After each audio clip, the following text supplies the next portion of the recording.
আপনার বাবা বা ভাই বা স্বামী যদি প্রবাসী হতে হয় তাহলে ভিডিওটা অবশ্যই দেখবেন। আসলে প্রবাসে কেউ কাজ করতে করতে দিন পার করে, আর কেউ শুয়ে শুয়ে দিন পার করে। এই যে এই লোকটা ব্যায়াম করতেছে, এই লোকটা শুয়ে শুয়ে দিন পার করে। কারণ এই যে ওই লোকটার ডিউটি অনেক সহজ এবং কাজ করতে হয় না বেশি, মনে করেন যে রোদের বানে কাজ করতে হয় না। এই জন্য মনে করেন যে কি করব, শরীরটা যাতে রোগ টোগ না বাঁধে, এই জন্য ব্যায়াম করে।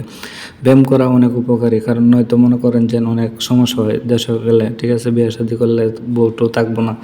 তো যাই হোক, ব্যায়াম করা অনেক উচিত। এই যে এক লোক এইদিকে ব্যায়াম করতেছে, দেখছেন নি? তো এটা হচ্ছে একটা মাঠ। এই মাঠের মধ্যে মানুষ দেখেন বসার জন্য কত সুন্দর করে রাখছে। এই জায়গায় বৈশা তার দেশে মা বাবার সাথে বিবির সাথে কথা বলে, ঠিক আছে।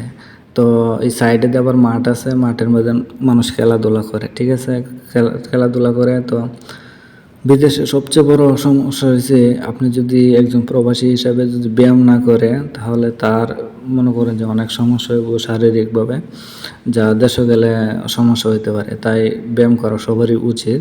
কারণ বিদেশে বালাবুড়া খাওয়ার পরে মনে করেন যে যদি খালি শুয়ে থাকে তাহলে তো সমস্যা। এই যে এই ছেলেগুলা বিকাল টাইমে খেলতেছে এই দিক দিয়ে, দেখছেন নি? তো এই দিক দিয়ে খেলতেছে, ওই দিক দিয়েও কিন্তু ওই যে মাঠের মধ্যে এই যে ছেলেরা রেডি হইতেছে খেলাধুলা করব। কারণ এই যে এখন যারা বাড়ির থেকে চাপ দেয় বিদেশে, খালি টাকা দাও টাকা দাও, তারা কিন্তু বাইরে কাজ করতেছে, খেলাধুলা করে না, ঠিক আছে। এই যে রুমটা, বিল্ডিংটা দেখাইলাম, আসলে একটা প্রবাসীরা কি করে এই বিল্ডিংয়ের মধ্যে থাকে। তবে এই জায়গায় একজন লোক দেখছেন ব্যায়াম করতেছে দাঁড়ায়। কারণ হচ্ছে বাংলাদেশে কিন্তু ব্যায়াম করা খুব কম মানুষ ব্যায়াম করেন, প্রবাসে কিন্তু মানুষ খুব সচেতন, ঠিক আছে। আর এই যে দেখছেন বৈশা কিন্তু বাড়ির কথা কইতাছে।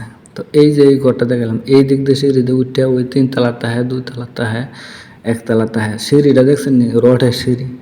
আসলে মনে করেন যে খুবই সাবধানে উঠতে হয়। তবে ওই যে দেখেন এটা হচ্ছে একটা রাস্তা, ঠিক আছে। এই রাস্তা দিয়ে মনে করেন যে ক্যাম্পের ভিতরে ঢুকে, আর এই যে সুন্দর গাছগুলো লাগায়। তো ওই যে আপনি অনেক জিনিসটা দেখবেন যে এই রাস্তা দিয়ে কিন্তু এই যে সামনে একটা আমি এক জিনিস গেট, এই গেট দিয়ে এটার ভিতরে ঢুকতে হবে। গেট কিন্তু গেটের মধ্যে কিন্তু এও আছে, আপনার সিগন্যাল আছে। এই গেট ছাড়া কিন্তু আপনি ঢুকতে পারবেন না এই বিল্ডিংয়ের ভিতরে। কত সুন্দর সুন্দর বিল্ডিং বানায় রাখছে, খুব মানে বাংলাদেশও কবুতর ফেলে যেমনে, এভাবে বিদেশ মানুষকে ফেলে, ঠিক আছে। আর এটা হচ্ছে আমার বিল্ডিং, আমি এই বিল্ডিংয়ে 3 তলায় থাকি।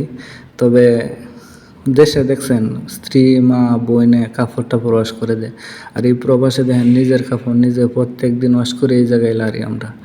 তবে নিজের কাপড় নিজে ওয়াশ করা এবং রান্না করা সব কিছু নিজে করা, আসলে প্রবাস জীবন বহুত কঠিন।